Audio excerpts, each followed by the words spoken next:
So here I am, people, on a health walk, getting my blood pressure down, I hope.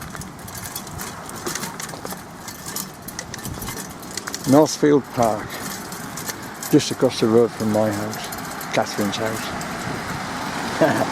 that lets you know, doesn't it? And the beck, Driffield Beck. A nice little waterfall.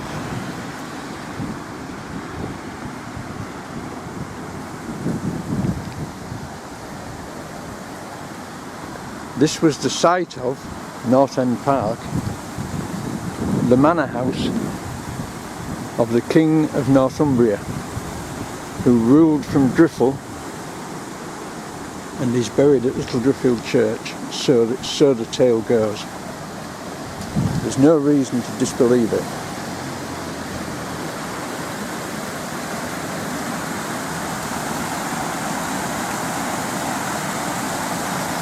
The manor was possibly over there on that rise somewhere. It has been dug, small digs in small areas, and stone and possibly a tower base has been found. But it's never been properly dug, unfortunately, and probably never will be now they've planted trees on it.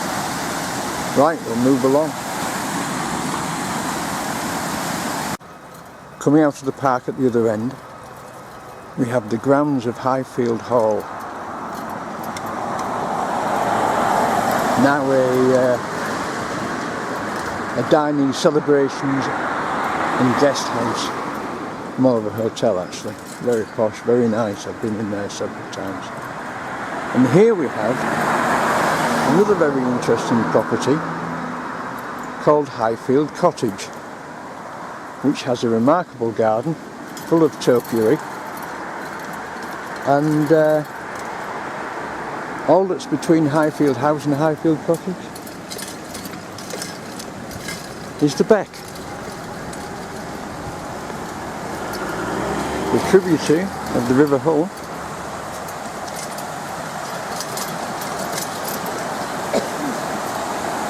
which babbles over the rocky pool. And that, in there you can see part of the garden. But it's 3/4 of an acre, so it's quite big. And it is open at some times, although not at the moment.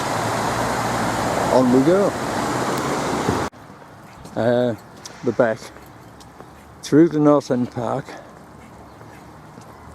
and this building over here, and where these bungalows are, used to be Driffield Steam Laundry.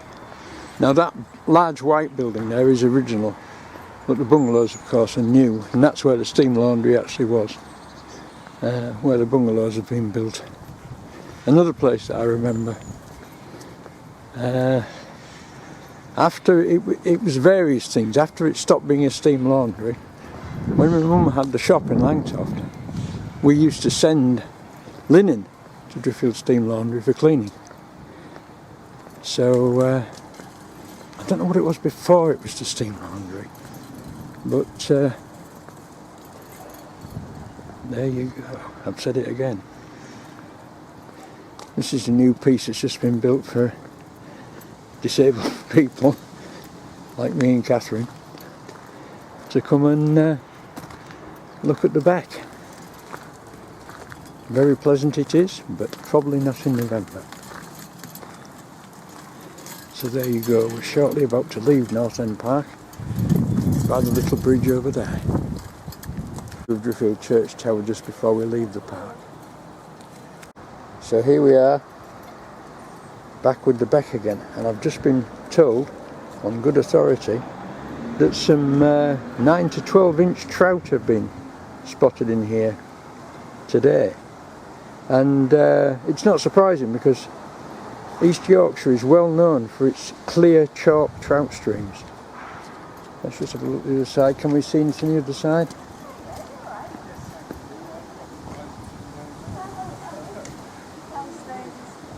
No, we can't.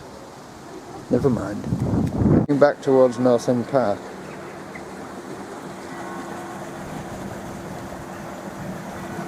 and under Bridge Street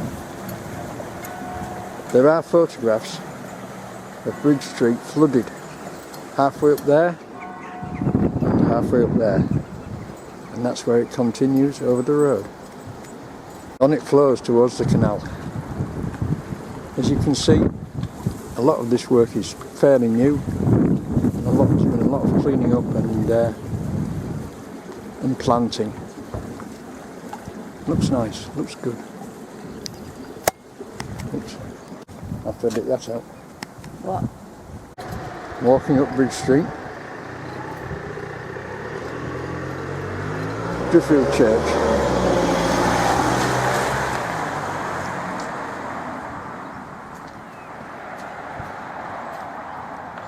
Which you can see straight out our bedroom window.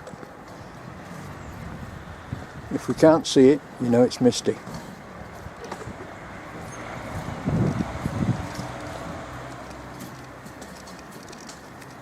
There's a sad sight. One of Driffield's oldest pubs, the Red Lion, shortly to become posh housing. It's gone. The white building at the end of the street here is called the Original Keys, but it was the Keys Hotel, and in the 60s it lost 1.5 stories from the top because it was actually sinking into its own cellar.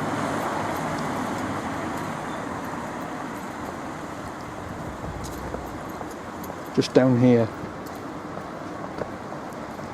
was the Norseman Bar, which is where I spent many years carousing. It's now Weatherspoons to Benjamin Fawcett, who was the famous printer from Driffield. And on we go. The Lances building. My mother used to buy stores from there for the shop. It was a general goods merchants. It's now a hotel, and that other door there used to be to a nightclub that I also used to frequent in my earlier days. Formerly Clark's Ironmongers, now empty.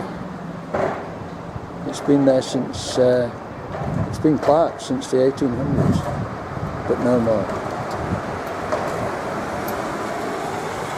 Next to it is what was the Yorkshire Bank and now Domino's Pizza, but was formerly, when it came right out to the same level as Clark's and joined the pavement, it was a pub. It was called the Black Swan, Catherine? Yeah. Black Swan. But that came down in the early 60s as well. Early 60s planners have a lot to answer for. Opposite the town hall, Congregational Church, and next to it, now Dean Atkinson's, but what was the Mechanics Institute. Some more nice buildings as well. Unfortunately, most of the white ones there are about to be demolished to make an entrance into a supermarket. Ain't that life, folks? At the side of the beck is an entrance, which is nothing now, but it used to be the original factory of Dewhurst, of shirt making fame, the people who supplied Marks and Spencer's with the St Michael clothing. And here we are again, back at the back. You can't walk down that piece is off the edge of the map. So there was the original Dewhurst factory before they moved into Westgate, and into an old, I believe it was an old furniture workshop that they moved into and expanded and expanded and expanded, but that's where it all started.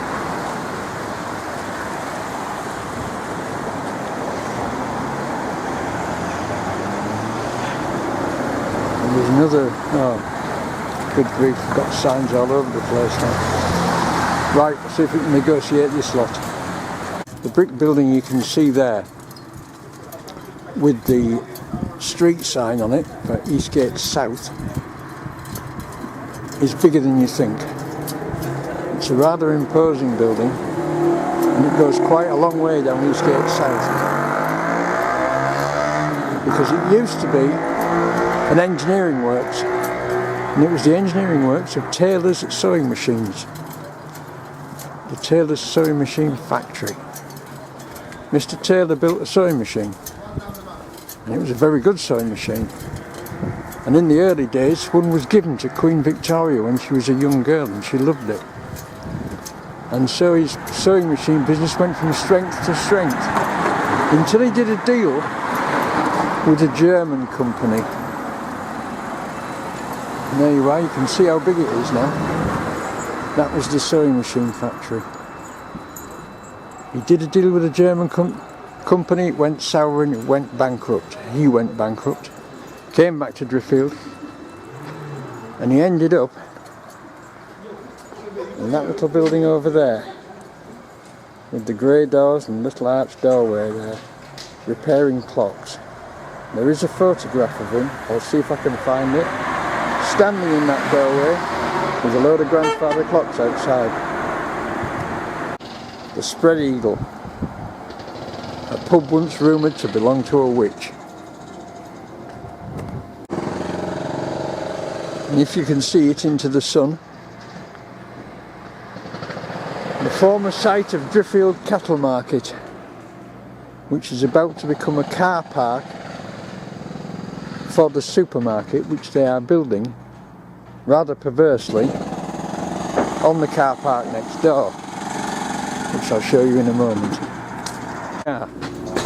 And I say rather perversely, they're going to build the supermarket in here and convert the next door cattle market into a car park.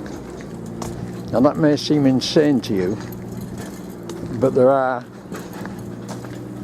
conspiracy reasons to it, which I won't go into at this stage because I'll get in trouble. But there you go, a once great cattle market is about to be a supermarket. Funnily enough, it happened in Beverley as well. Cattle market flogged off by local authority to supermarket. There you go. Or in this case, it's actually the car park that's been flogged off by the local authority for a supermarket. And here we are, back at the beck again.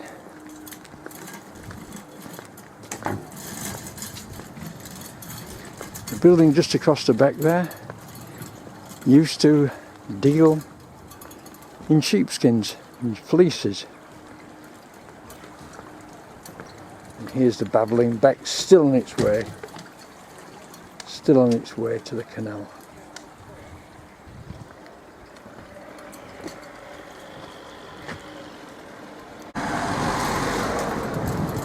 Again, there's been some reed planting and probably some not planting and generally speaking it's very nice. I haven't seen any fish around here. No, I don't see any. They're difficult to see. They are difficult to see. But this is the sort of thing you get. You get the crystal clear water with the chalk pebbles in the bottom and the trout. East Yorkshire is famous for clear trout streams. Let's hope that when they build the supermarket in the car park they'll leave this alone, as there was talk of culverting it, which will be another backward step. But there you go.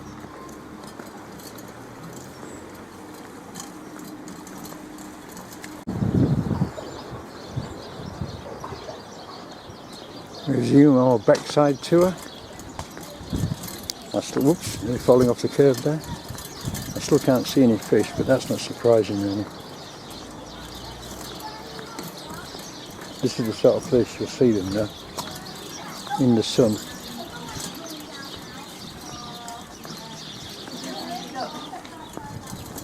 But there are some ducks, as usual.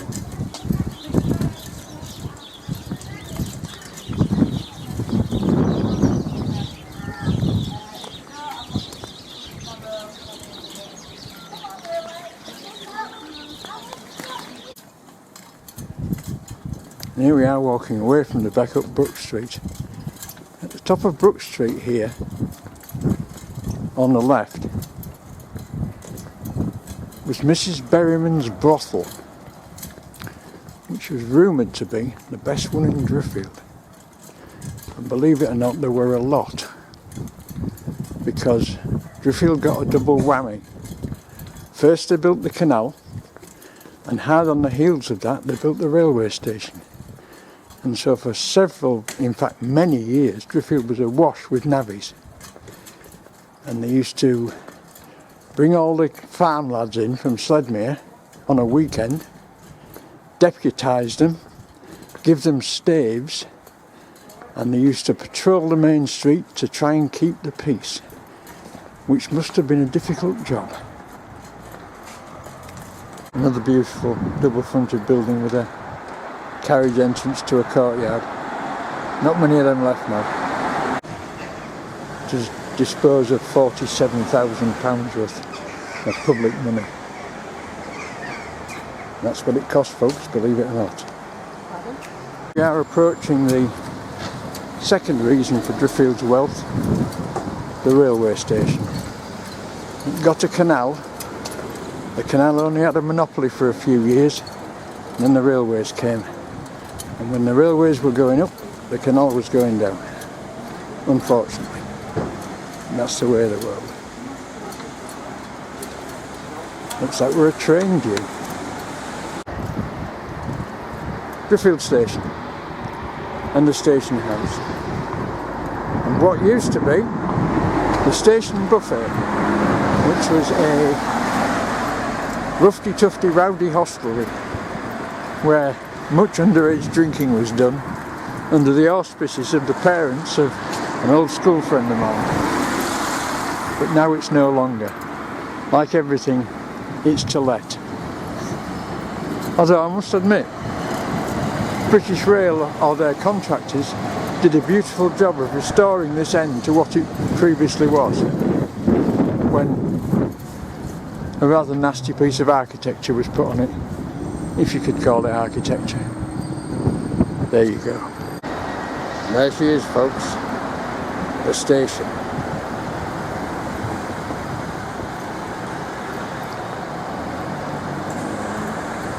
Used to be fully covered, but now it's just got the two shelters on. There are photographs of it fully covered. And there goes the train to Bridlington. And here we are on Riverhead. Now this is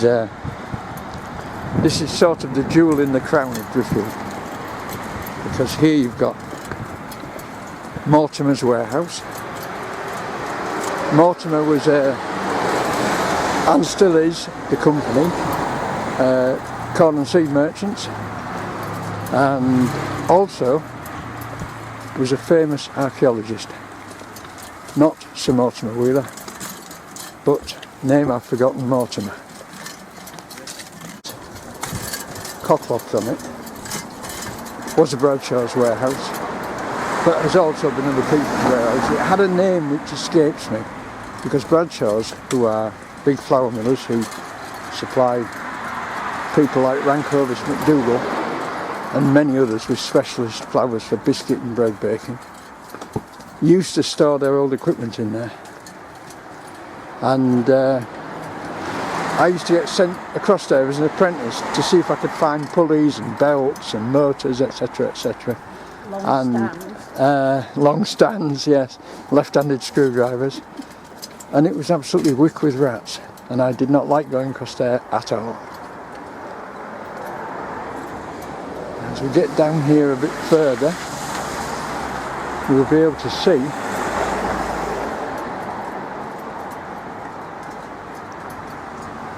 Mortimer's warehouse.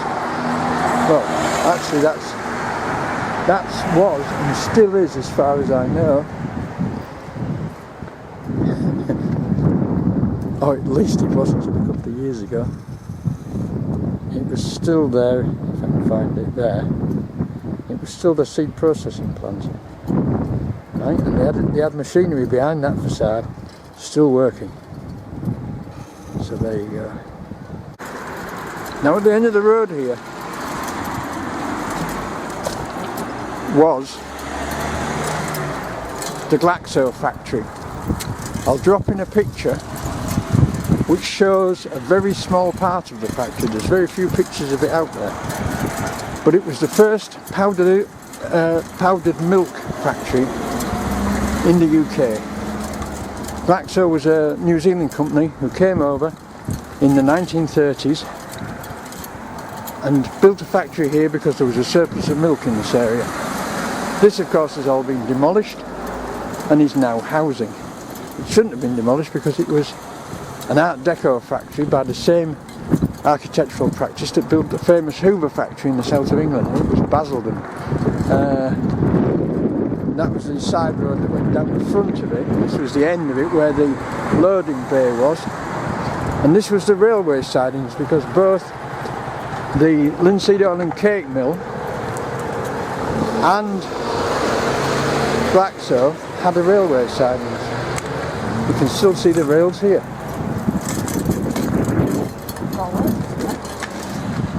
And that became, Glaxo was stripped out and became Twydale's Turkey's first processing plant, which I helped to install the equipment in when I was an apprentice, a long time ago. This is now earmarked for, guess what, housing. Right, over there, two quaint little arched chimneys on the railway house that used to be the crossing house, because there used to be crossing gates here of course. And here, this new block and these new houses are built on the site of East Lodge, which was Mr. Benjamin Fawcett's house. Benjamin Fawcett was a famous colour printer of Driffield who produced a very famous book of birds which has become world famous, and he lived here with the print works next door. This is now called Fawcett Gardens. This was formerly the site of what Mr. Fawcett's print works turned into, which was East Yorkshire Printers, where they used to produce the Driffield Times. But as you can see, it's now called Fawcett Gardens, and once again it's housing.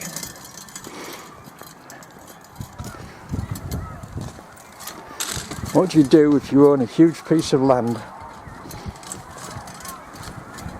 behind a row of semi-detached houses? Simple. You buy a pair of semis and you demolish them. And that lets you turn your landlocked piece of land into a massive housing estate. And for the people living down there, there's nothing wrong with that. For the road. And there is what used to be Driffield Magistrates Court. I don't know what it is now, but I think it's used for something. And next to that, under the Dixon of Dock Green style lamp, Driffield's police station. It was for quite a number of years unmanned, but is now manned again. Thank goodness.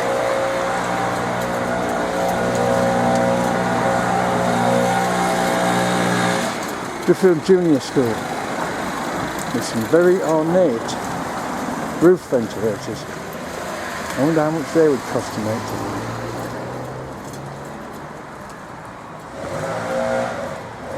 Whoops, long way. Evening all.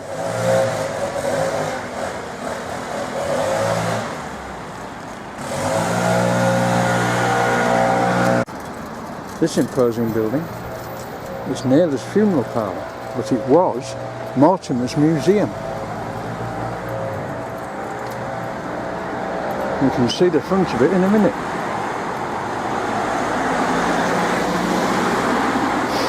And this is New Road. Although how new it is, I've no idea. There you go. And there's the frontage, very imposing.